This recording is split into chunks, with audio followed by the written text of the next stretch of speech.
coming up on this episode of the Roundtable. Inside of me, there are two wolves, one of which thinks, good job, Trump, for saving that last statement. You knew you got it. You really had it nailed. The other wolf says, why wasn't that the whole Trump performance? Why didn't that begin and continue throughout the whole debate?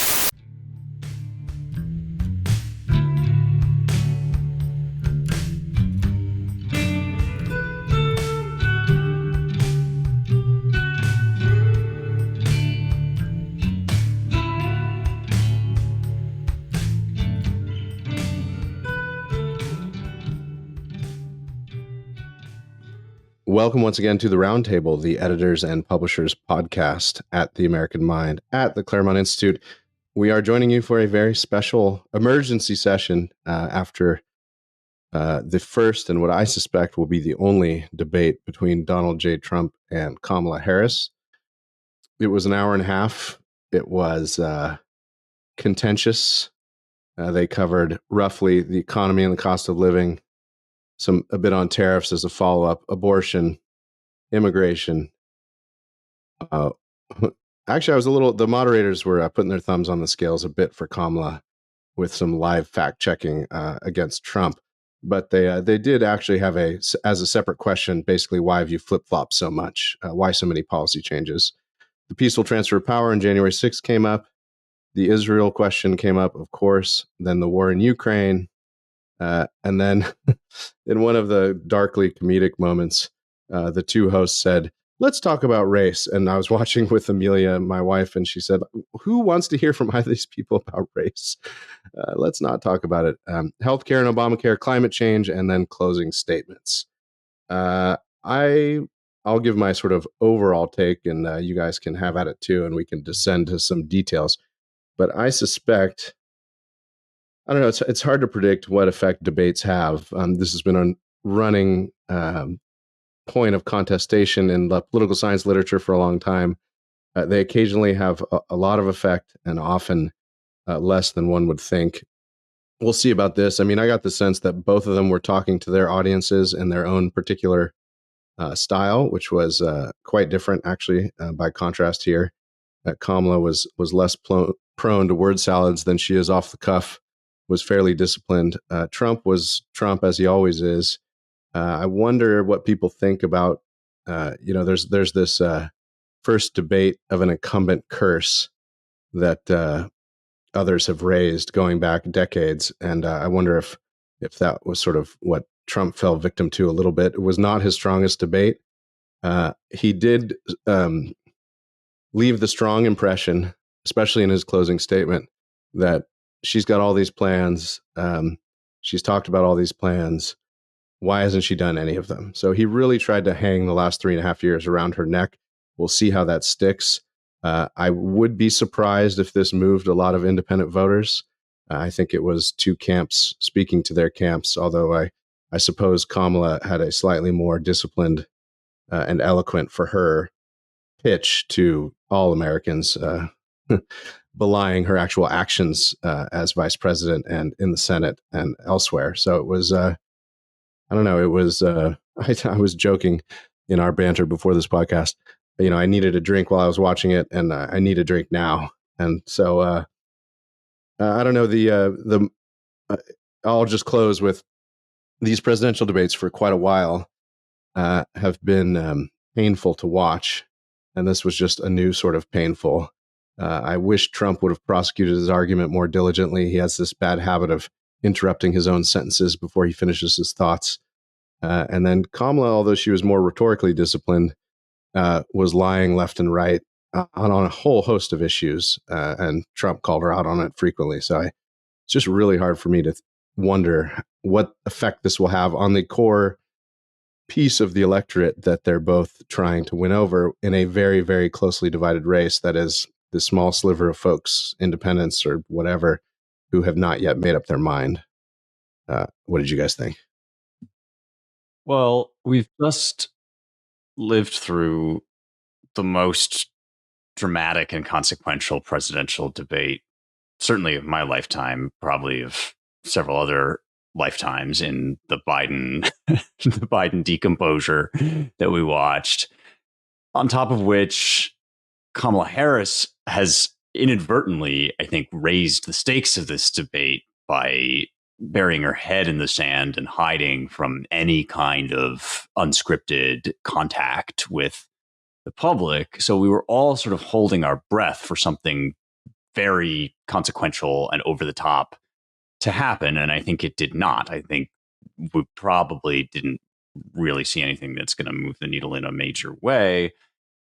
All of that having been said, I think Trump did less well for him than Kamala did for her, but he was fighting a 3-on-1 fight. This was Trump versus Kamala Harris versus David Muir versus Linsey Davis. The ABC moderators were absolutely not only in the pocket for the Democrat, which the moderators usually are in these things, but overtly debating with Donald Trump and letting colossal whoppers fly, like Kamala Harris's allusion to this repeatedly debunked, including, I think, by ABC, idea that Trump said there were good people on both sides of the Charlottesville riot, when in fact he was talking about a debate over whether or not to tear a statue down, and that was a position on which good people could take various sides. That's just one instance among many of flagrant, egregious lies on Harris's part that were totally unchecked, while every minor, even misstatement on Trump's part was not only called attention to and in some cases disingenuously weaponized against him, but also protracted into a long exchange between him and Muir, especially. Davis kind of faded into the background pretty early on.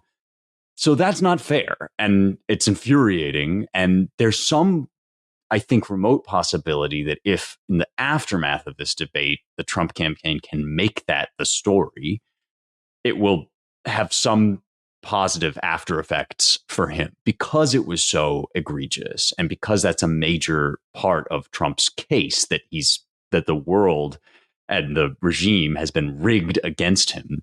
This is a perfect illustration of that. I don't know why he didn't have the presence of mind to call that out in the moment directly and take the moderators to task. It's one of the many things I felt he let drop, because Harris was baiting him very effectively. Probably her best strategy was she tossed out all these big shiny objects like your rallies suck, that he would then immediately, in his very Trumpian way, sort of go wandering off after these red herrings, leaving major attacks on the table about, for instance, the totally fallacious idea that Democrats want to fix immigration, but Trump won't let them. All that stuff kind of fell by the wayside. So it wasn't a great Trump performance. It was a decent Harris performance by her standards, which means it was a pile of incoherent nonsense and lies, which, if allowed to pass into the White House, will destroy the country. But that part is sort of less, to me, significant. And if there's anything that will matter, I think it's either that Harris will excite her already committed, mostly, I think, white dudes for Harris and women that are very excited about the idea of sort of on-demand abortion, or that Trump will be able after this, or maybe Vance possibly will be able after this, to kind of drive home the point that Trump really is being persecuted in more ways than one, which was his strongest answer, was about the criminal cases against him and all that. That's the line he should pursue. But mostly it was kind of a dog's breakfast. I'm not so sure that any of this will be able to move the needle with any clarity. I think I agree with both of you too. Just overall, Harris, I mean, I was just stunned by, just the amount of lies and how easy it is for her to lie. You have the Charlottesville thing again, like Spencer said. Yeah, she even said something just absolutely ridiculous. Trump wants to, I think, execute the Central Park Five. Just things like, why would you even lie about that? Just extreme things that are just silly and stupid. But on the whole, I think, Trump really got mired kind of in the muck. He didn't deflect, I think, as well as he should have. Chris Rufo actually had a great tweet about this, just basically saying, look, Kamala's effectively baiting Trump, talking about his rallies, using the word disgrace a lot, talking about his inherited wealth. He needs to break out of the frame. And I think for a large part, he really didn't, all the way up until really the conclusion where he finally said, look, you've been vice president for 3 years, 3.5 years. This isn't just the Biden administration. This is the Biden-Harris administration, and really tying that around her neck, like an albatross. And so I think I'm just not sure of what the strategy was going in, but she really used kind of his vanity against himself and really got him talking in knots and going a million different directions. And then obviously you have the moderators, 3 against 1. I mean, this was basically a 90-minute in-kind contribution to the Harris campaign. I mean, ABC, NBC, all of them, we know it. They're arms of the Democratic Party. Of course, this was going to happen, but I do feel like kind of relying on that, it is, it just does show a little bit of weakness there on the part of Trump, that you kind of have to go there time and time again. So I would say overall, moderately disappointing for Trump. But again, we're, I think almost still 60 days out from the election, 55 days maybe. I just don't think this is going to move the needle enough. And there's going to be so much more that's coming that I think people are going to be thinking about that, and not some debate that's happening on September 10th. Yeah, we'll see if this redounds to either their benefits in the polls. I agree with you, Spencer. His strongest line was it was in the weaponization of the Department of Justice and prosecution section, and it sort of ended that section before they changed to the question to Kamala about why her policies have changed so much, which she really didn't answer, other than just to repeat her switches, which are incongruent to say the least with her conduct over the last 3.5 years, or her rhetoric actually over the last 4.5 years, going back to her candidacy. But yeah, Trump said she weaponized the Justice Department. Look, I probably took a bullet to the head because of their rhetoric. They're a threat to democracy, not me. But again, that it just speaks to, if you're already in either camp, that's not going to move you at all. Does that do much with independence? I don't know. We've talked about before on the podcast about the remarkable and quick memory holding of the attempted assassination.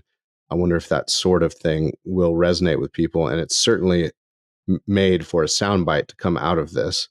I'll just say she had like a half cackle at once, only one time, so she was disciplined in that sense.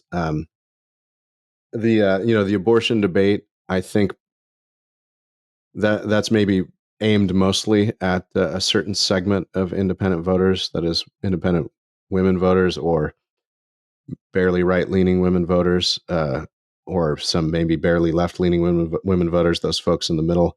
I suspect that given just the polling and that question's performance or help to the Democrats over the last 2.5 years, that should score her some points. Although Trump, did his best to say, look, this is back to the states. People are voting on it. The states can choose one way or choose another. He didn't answer the question of whether he'd veto a national abortion ban, which I thought was interesting. He even said, well, some of the moderators brought up JD Vance and said, well, he said it. He said you would. And he said, well, I haven't talked to JD about this, honestly. And he's allowed to have his own opinions. I thought that was an interesting moment. And he just wanted to emphasize, I think rightly, the extremism of the other party on this issue. And this was an area where the moderators and Kamala were in cahoots to just lie about this. Donald Trump is correct. Under Roe v. Wade, it's good to remember this. We've brought it up, but it's been months and months, if not years, since we brought it up. Remember, Roe v. Wade was a case, and it had a companion case, Doe v. Bolton, I think. And Doe sought to define what the health of the mother exception would carve out. And so the holding in Roe was, the original holding in Roe, which had been modified significantly initially, was first trimester, pretty unrestricted, if not completely. Second trimester, a little more restrictions could be imposed. And then third trimester, a state could almost ban it or close, with the exception for health of the mother. And if you look in the footnotes of the Doe case, health of the mother was defined by the World Health Organization, and that's what they relied on, and it included psychological well-being. So the de facto thing that had happened in America, and I doubt it happened that often, but it certainly happened, was that if a woman could come to an abortion-friendly doctor and say that her mental health would be, troubled by a birth, she could abort that baby up to the 9th month, which Kamala Harris denied, and the moderators denied as well. I think at one point, one of the moderators, I think it was the female, said, in no state is it legal to abort a baby at 9 months. And that's just completely incongruent with the jurisprudence on abortion that stood until the Dobbs case. And now it's the case in more liberal states still, and with some of them in between. And it's not the case in a lot of more conservative states. So it's just one example where if you're not, I wonder about the independent voter who doesn't, for good reason, have the full details of all of this torrid history of abortion jurisprudence firmly in their minds. I suspect that Kamala's more mellifluous and coherent lying on the subject might carry the day. But that's democracy for you, and we just have to live with it. I thought one of Trump's other strong lines was, he deflected the race question. I think rightly. What else could he do? There are varying opinions on the wisdom of him bringing up Kamala's racial identity at the Black Journalism Conference. I suspect it probably didn't help him, although there's a case that some are making that it helped him with a very certain demographic that is Black males from 18 to 35. Who knows? I guess we'll see in the exit polls. But he said, she is whatever she is. I don't really care. And then another powerful line from him was, in the election stuff, they wanted to hang election denial around Donald Trump's neck. I think he offered his honest opinion. A lot of these court cases hang on the notion that Donald Trump knew that he lost and he was just lying about it.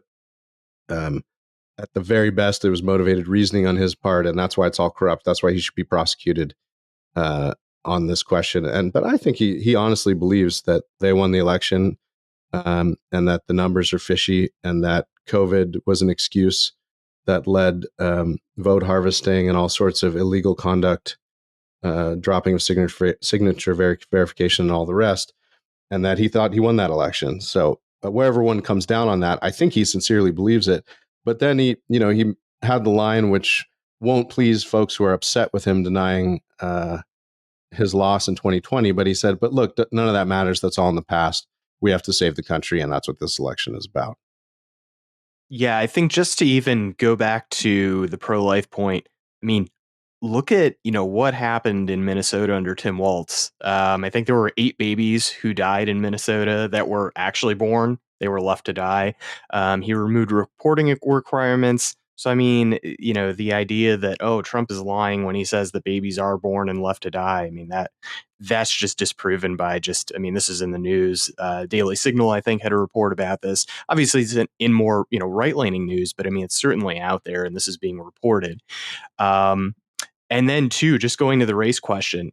So let me get this straight.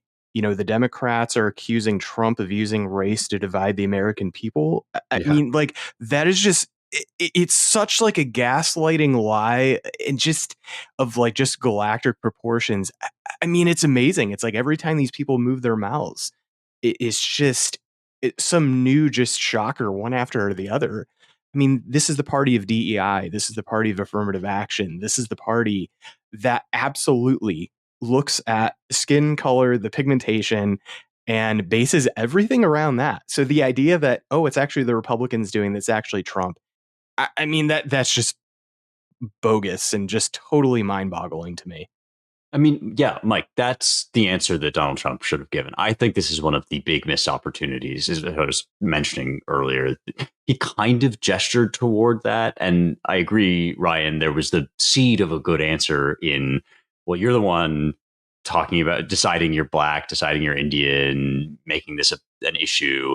I don't care whatever you want to be. That's what you are. But really, what Mike just said is what he should have said. You are the ones that are bringing this up at every available opportunity. And then the minute we observe it, the minute regular people try to call you out on it, you default to, oh, we need a president that doesn't make Americans point fingers at each other. This is a woman who uses the phrase systemic racism with a straight face. That phrase literally means that Americans, by default, need to be pointing fingers at each other. And unless we're pointing fingers at each other all the time in every area of life, we're somehow lacking in virtue. That's what Kamala Harris actually philosophically believes, not by some extrapolation that I have to make by reading between the lines of her statements, but because of the express content of her views, which she routinely now denies. And there's another thing that is just not ever going to be fact checked by an ABC moderator. But this was a problem for him, I think. On the other hand, I felt like actually they both kind of acquitted themselves decently on abortion. And by that, I don't mean that they both have good opinions about abortion, but that they each have a line that they're taking. Kamala's is a totally emotions-based and irrational and deceitful exaltation of the most extreme tear-jerking cases that this very difficult moral question raises, which she was quite effective, actually, at proposing to people. It makes me want to drink bleach, but that's actually neither here nor there. I'm not the target audience for it, and she played to that audience pretty well.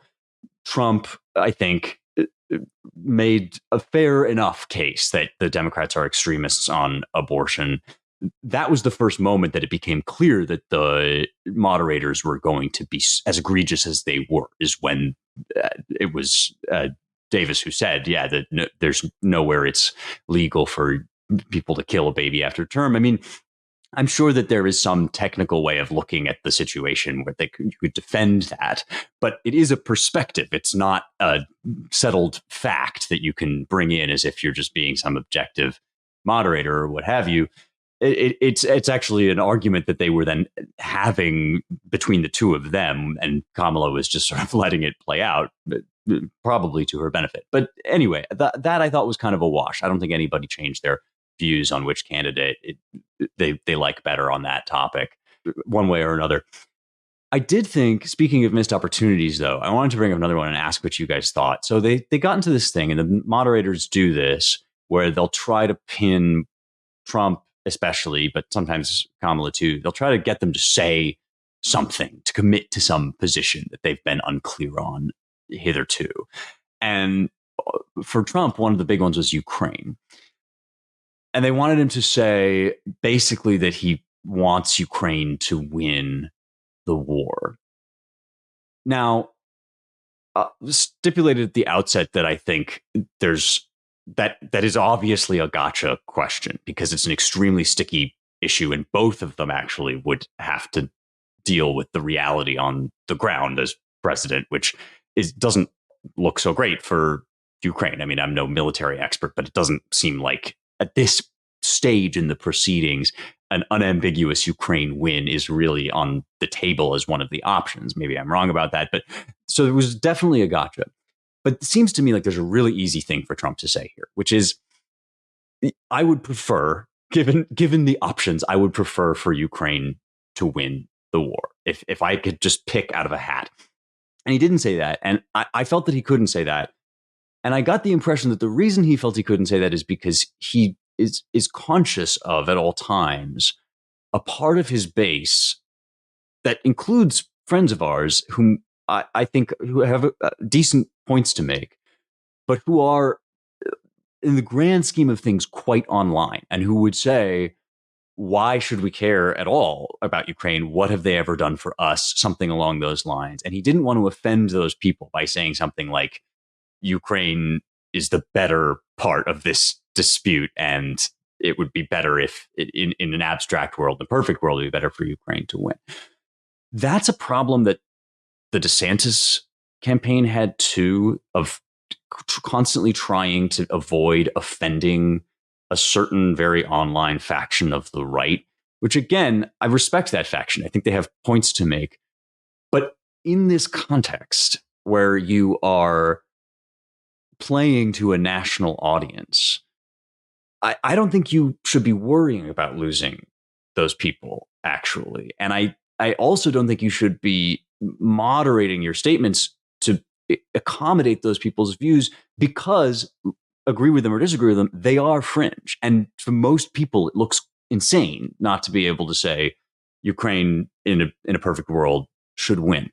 I'm only using this as an example of a trend that I think might be hampering Trump. And it pains me to say it, much as it pains me to talk about the restrictions on what he can and can't do on abortion, just because my own views on any given issue are kind of beside the point. I'm just trying to puzzle out, do you guys think that Trump is maybe playing to a crowd that he doesn't need to play to as much? Yeah, I think, well, I don't know. I think there's some, if you look at his conduct of foreign policy, it's sort of very, it's well, at least how he talks about it. And there's some evidence from folks who served alongside him. You saw a piece of it when he talked about, I talked to the Taliban because they were the ones doing the killing. You don't go to the Afghan government. And his implication was that they really couldn't help you at all. So I talked to Abdul, and I gave Abdul a picture of his house, and he was like, "Why did you give me a picture of my house?" And it's this sort of personalized art of the deal, mixed with, of course, that anecdote, and it's been confirmed by people that were close to Trump that actually happened, mixed with a threat, obviously. And so there's this realist in him that knows that Ukraine, quote unquote, winning just isn't possible. And he implied, although he didn't connect the arguments later when he talked about Putin's nuclear weapons, and that's a big reason why Ukraine, quote unquote, winning is a big hill to climb. Let alone all of the kind of logistical problems and the depopulation of Ukraine through and their decreasing numbers of fighting men, which is due to a combination of them losing a lot of them tragically. And Trump tried to highlight that just the immense loss of life that's more than we're being led to believe, according to Trump. And a lot of them just leaving and fleeing the country. I mean, Ukraine will never really be the same after this, and that's a tragedy in many ways. So there's just this inner realist in him, which his mind doesn't even go to the rhetorical flourish that I agree Spencer would have been good, which is, in a perfect world, I would like Ukraine to win. I think in his mind, he thinks, well, there's no way they're going to. So what are we talking about? Yeah. So it's more about just the reality than it is about like trying to please any particular faction. Yeah. But I agree, his stream of consciousness riff style militates against, and always has, these moments in debates where the sound bite and the precise answer, even if it's of the character you talk about, Spencer, which is, this thing can't happen, but of course that would be the best thing given Putin's aggression or whatever. He just never really lands those, at least not in my observation over the last 6 years. And I'll leave also the one thing that Kamala would not say, which she was asked, because Trump said, well, she went over there. Look, she talks about going to, she talked about going to the Eastern countries in NATO and trying to negotiate and trying to buck them up and all that. And Trump has the better of her and Biden in the sense that he says, well, she went over there to negotiate to prevent this thing. And 3 days later, the war started. She sat down with Putin. She sat down with Zelensky. I thought it was interesting that given her discipline in rebuttals, even in answers, or even after the time was up and she was answering another question, that she never answered the question from the moderator, which was, again, them with a bit of a thumb on the scale, which is, well, Kamala, have you ever met with President Putin? And her response was, I met with Zelensky. Wait, hold on. I have the exact. Yeah. So she just said, you're going to hear a bunch of lies from this fella, as I've said all night. This is one of them. Zelensky is strong. I'm paraphrasing, of course. We have to understand the importance of looking out for our friends rather than favoring our enemies, because this guy likes dictators instead of defending democracy.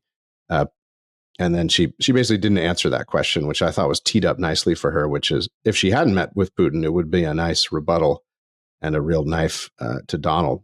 So, and I just didn't have time, nor do I recall whether she ended up spending any time in the Kremlin, either with Putin's deputies or over the phone or whatever. So I can't say whether what the actual details of that are, but I thought it was telling that she just didn't answer it.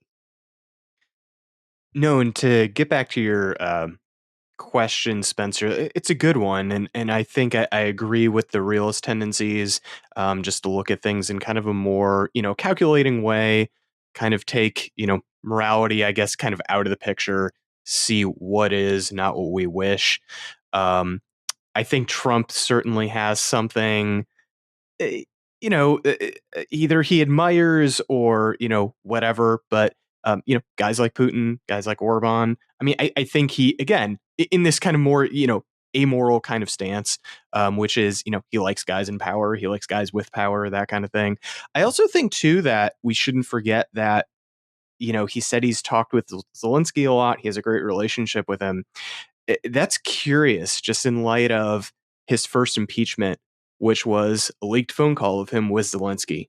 And, you look at then the relationship that Ukraine, I mean, probably, I think probably undoubtedly the most corrupt country in the world, has with Biden. It's the second most corrupt, quote unquote, white country in the world. The first being Russia. Sorry to fact check you, Mike, but I always find that an amusing anecdote. That's hilarious. The number one and number two countries going at I each think other. there are some more corrupt ones by all these measures in the global south in various spots, but that's why right. That's why they qualify it with quote unquote white. But no, that makes a lot of sense. So even though Russia's a multiracial empire, we should state for the record. Exactly.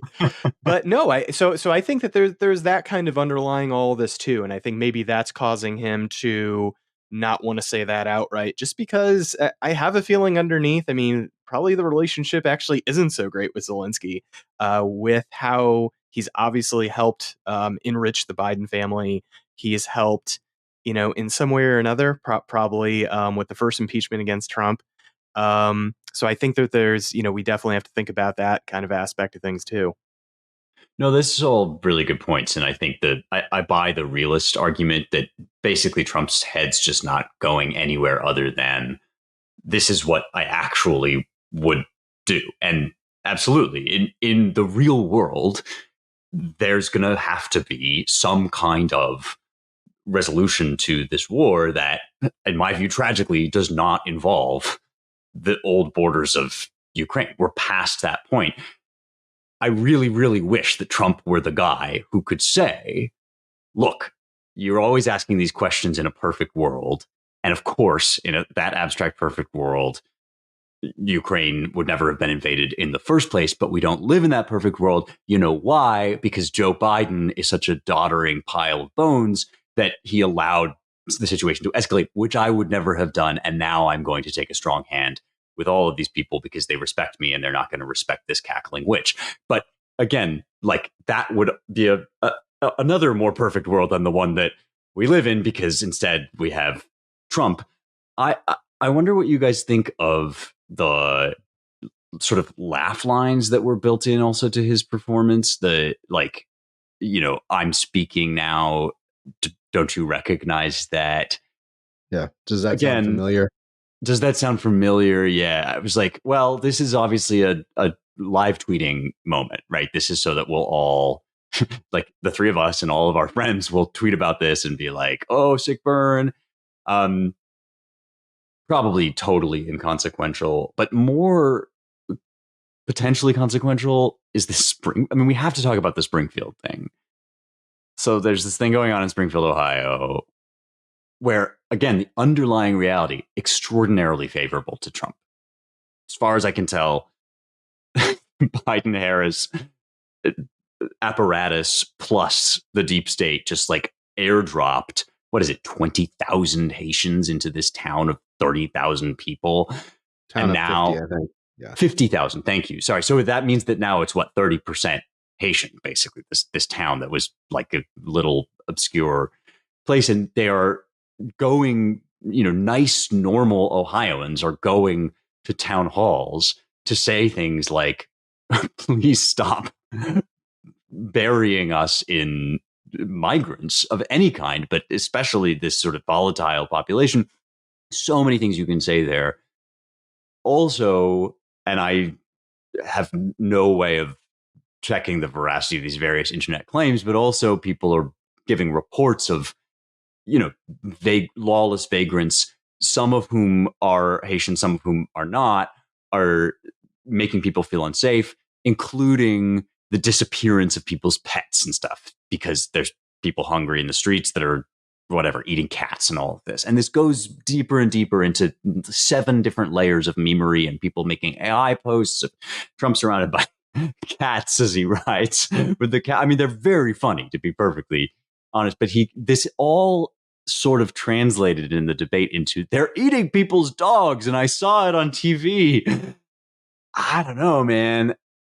Again, maybe inconsequential, but that seems like a win for Harris that he handed her, that now she can be like, well, he thinks they're eating people's dogs. It's like I think Walz, after I was watching Walz and Vance afterward, which they both went on ABC, and Vance absolutely mopped the floor with Walz in terms of their respective performances. But Walz did say this is like old man yells at cloud.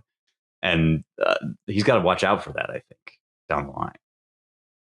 Well, it's in a way, it's the classic deflection style of the Democratic Party, which is to say, again, the moderator interceded here to fact check Trump, and Trump said something along the lines of, it was interesting. It was in typical Trump fashion. There was a question about rallies, and so Trump was defending his rallies and saying people don't go to hers, and she, it was sort of in response to Kamala saying, people go to his and then they leave because they're just exhausted. And then Trump interjects this, what he did a lot, which was to try to, in discussions that weren't specifically about it, to keep hammering home, the border is open, millions of people are here, they're sending criminals, crime is down in other countries, it's bad here. In Springfield, Ohio, this is basically what he said. In Springfield, Ohio, they're eating the dogs, the pets of people. The interjection from the moderator was, well, the city manager has said that there are no, I forget, he put it in fairly precise terms, in very city manager terms, there are no verified reports of such things. And Trump says, I think his weak, this is the weak moment of this answer. It's on TV, sort of re-emphasizing the old criticism of him, which is he's kind of he's, even though he's not a boomer, he's a barely on the cusp of the silent generation. He's just an old man watching his TV. But he said, of course, the city manager would say that, but there are testimonials of people on TV complaining about this at city council meetings, et cetera. So it was another example of Trump sort of saying, look, I'm just believing what's in front of my eyes and what I observe people complaining about. Of course, the city manager would say that. It's his responsibility. And so, I do wonder, though, Spencer, I wonder if the clips of that will come out in Trump's favor. I suspect not. Although the national story is out there, and it may continue to be out there. And not only that, but larceny is up. I mean, many car accidents are up. So the influx of the 20,000 migrants, mostly from Haiti, are certainly causing some mayhem on the ground. And you would expect as much if you drop a bunch of people from a very different culture into a city in which they're now a third of the population, or a little over that, actually, that you would expect a bit of chaos. And so that's certainly true. So we'll see how that all washes. And I actually live about, I don't know, probably Springfield is just about an hour north of actually where I am. So I've got friends there. I know a pastor there. He's actually starting a church there. And I mean, he said, just from what he's seen, like Ryan just said, car accidents are up, theft, dogs and cats. He's heard reports of the same thing, that's been happening. But he also said in schools, I mean, you have translators, you have people falling behind left and right. You have just total chaos, essentially. And that, according to him, it's much worse than even what's been reported. And I've seen news outlets going up there, sending people up there, which is great. We definitely need to know about what's going there. You have the same thing going on, I think, in Aurora, Colorado. And I can't imagine just other various cities where this is going on. So this is a real problem. And this is something that, I think certainly helps Trump. It will be interesting to see the clips, the memes, the AI that kind of comes out of that. I think another aspect too is kind of just the televisual age. Kind of being catechized by the television, so you do have that kind of problem too, butting up against the digital for more generations like us. So I think you kind of have all that kind of coming together, and I wonder if people are just going to look at him in kind of a way where, you just kind of pat him on the head and say, okay, great. But, maybe he really actually does have a point here. Yeah. I know that guy in the city. I know my mayor. He is kind of sleazy, he is kind of slimy. So there might be that kind of real world aspect too, that just kind of hits people in the right spot, even though if it's not, verifiable by, this fact and this fact and this lawyerly opinion and whatever, but that it really kind of hits them in the heart. Yeah, Mike, not to turn this into an editorial call, but can you get somebody to write us that piece from Springfield about what's going on the ground? I mean, that would be killer. Definitely. Yeah. All right. Yeah. That coming soon to AmericanMind.org. That was the one mini cackle you got out of Kamala, was in response to that exchange. She said, talk about extreme, and then did a really quick little cackle. That was the only instance in which she slipped. I only say all this because it's been clear that she has tried to tamp down on her old tick of laughing, either when she's nervous or in response to some of the stuff that doesn't make her look, I don't know, presidential or something. Anyway, I thought that was so. I mean, her response was just to brush it off and then laugh a little bit and then move on to the fact that she's got endorsements from 200 Republicans. A bunch of Trump's former senior folks say he's dangerous and unfit. The Republic won't survive. That was from Mattis. She seemed to imply, or at least state, without using Mattis's name. Interesting. And Trump's response, of course, to all those people is, look, I fired all these people, and they get big book contracts to write about me being a threat to democracy. So it's basically, his response was, it's sour grapes. Yeah, no, totally. I mean, this is probably a little bit shaded by my own personal dislike for Kamala Harris and my generalized affection for Donald Trump. But I do think the demeanor thing was pretty bad for Kamala, especially at the opening. She was very nervous sounding, very almost pleading in a lot of her answers. And this is a thing, has always been a thing, like it or lump it or hate it or what, for women in politics. Like, you do have to find some kind of tone that doesn't make you sound like, in your attempts to be compassionate, sort of soft and potentially emotional and whatever. And I don't really think she did a very good job with that at all.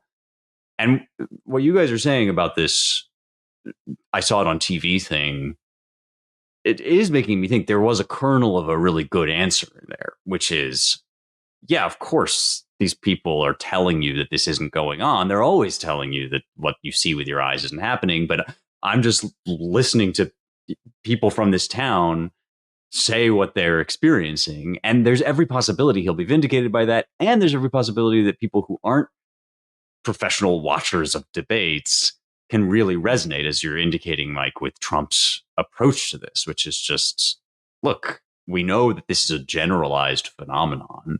We know that this is a totally unsustainable approach that our leaders are taking to immigration. And without a shred of racism, you can say, as Ryan was indicating, that you don't just airdrop a totally separate population into a country and expect things to go swimmingly. So maybe that's actually fine. And I think that the off-topic hammering on immigration was probably one of Trump's strongest moves, actually, because at a certain point, that problem, much like the economy, is going to eclipse all others. That's just something that constantly forces itself upon your reality if you're living somewhere where there's just vast quantities of people being hurled at you without much care, either for their own well-being or, really more importantly, for the well-being of the American citizens that are living in these now sort of disaster areas. So yeah, I mean, that might turn out to be good for Trump actually in the end. We should note that this is maybe the third or fourth time that we've said some version of there was a kernel of a good answer in there for Trump. I mean, it's his perennial problem, right? And this is one of the it wasn't one of his, as we said at the outset, wasn't one of his better debates in that sense, which is there's a lot of pieces of arguments, but he just can't prosecute the argument diligently. And Kamala did, now with the caveat that there was just a lot of manipulation and lying in her prosecution of the argument. But it was clear that she prepared to prosecute a series of arguments, even if a lot of them were more coherent stringing together of assertions of various levels of veracity. But I wonder, I mean, at a certain point, you can't teach an old dog new tricks, and that's clear with Trump in debates. He just does not, it's clear, prepare for these debates in the same way traditional candidates do. And it has this riffing quality, which I wonder two things. It detracts from his effectiveness in this format. And I think people might just be kind of sick of it too. So I worry about those two things. And the reason I worry is because I think, all things considered, the better choice in the election is clear, warts and all. And so, yeah, well, I mean, we'll look. I'm very interested to see if there's any kind of post-debate bump. I wouldn't be surprised if no one's moved much at all after this performance, and we continue to trundle along at, a 48-49 race with varying levels of very close polling in all the swing states that matter, or most of them. Oh, yeah. I mean, it's going to be a squeaker. And I don't think I agree with you, Ryan, both that for all that we've been criticizing some of Trump's performance and ragging on Kamala, it's a false equivalency. If we come across as saying that they have a 6 on one hand, has on the other, like the right choice for the country is screamingly clear to me personally, at least I think probably all of us. And the other thing about this that always gives me pause is that from the beginning of the Trump phenomenon, a major dimension has been that people do podcasts like this and they talk about all the ways that what Trump did was suboptimal strategically and doesn't fit what an ideal candidate would do. And then that turns out to be exactly the thing that wins over people or that people find appealing. So it's totally possible that all the things we're saying about Trump that he did wrong are actually just part of his unique charm. On the other hand, I think that argument had a little bit more currency in right after 2016, when Trump was always being nitpicked and then always winning.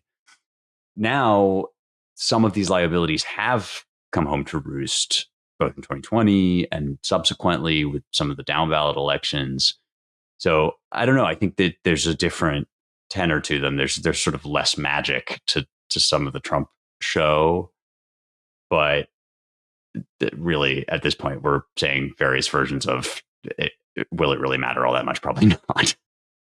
On the closing statements, I thought it was, I don't know how these are decided about who goes first and who goes second, but, Kamala wanted to be aspirational and outline some of her highlights of the policy positions she thinks works for her. We got to restore respect in the military. We've got to be respected abroad. There's a choice to make. I understand the dreams and aspirations and hopes of everyone. I have an opportunity economy plan. And then I thought, now I don't know how this lands for most observers of the debate, and a lot of people have tuned out by the end of these anyway, but maybe this will be preserved in sound bites. She went through her record and she said, I've only ever had one constituency. I'm never arguing on behalf of myself. All I always ask people is, are you okay? Which I thought was quite incongruent with her 90% and change staff turnover. Someone who knows that fact about Kamala's difficulties with staffing, and maybe that's really just a small section of the electorate that follows this stuff very closely like we do. It's clear that that's obviously not true. Maybe that's the face she always puts on for voters as a good politician. Perhaps that's true. But then I thought actually Trump's first line in response was very deflating and effective. She said she's going to do all these wonderful things. Why hasn't she done them? She's been vice president for 3.5 years. Go down to the Capitol and get it done, but you won't. and that was sort of his closing piece. Which and then his last line was very Trumpian. The worst. It wasn't even a complete sentence, but it landed. I think the worst president and the worst vice president in the history of our country, and then he was done. So yeah, I agree. Dog's breakfast of a debate, as a lot of these modern debates are in the last 10, 20 years. It will be interesting to see the follow on, both the media's reaction to it. I suspect most of them will continue their unmitigated and fairly transparent campaign for one party over the other. And then we'll see how this lands across the swing states and in the national polling. Yeah, and I'll just add something just in closing too. I mean, we're still, 60, 55 days out. There's, I'm sure, one or more October surprises coming. We saw obviously what happened in July with that series of the Trump attempted assassination, Joe Biden stepping down, all of those things happening in just such a short order that it's just, who knows what's going to happen. This is one of the craziest probably elections I've certainly ever been part of and followed. And it's going to be wild right down to the wire, and probably past the wire if it's anything like 2020. So just buckle up.